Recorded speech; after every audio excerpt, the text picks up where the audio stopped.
My name is Ray Wilson. I would like to be called Ray. I am from the Philadelphia area. I attended Westchester University, where I got my undergraduate degree approximately 20 years ago. I work for the city of Philadelphia for a children and youth agency. I've been doing that for approximately 12 years. I do uh, numerous things from going to court, attending child protection hearings, conducting home assessments, and doing investigations.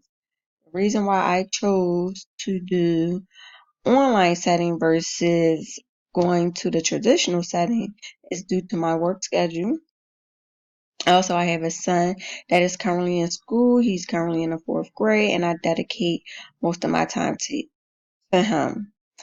Between getting him back and forth to school, attending tutoring for him, and also his extracurricular activities, I felt that doing online would be more fit for me as I can still ensure that his educational needs are being met.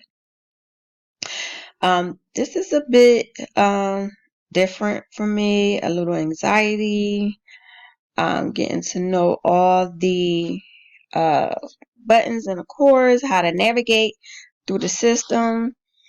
Um, I did this video about at least 20 times before I was able to get it right. I hope everyone is having a prosperous day, and I hope all is going well, and I look forward to meeting you guys. Thank you.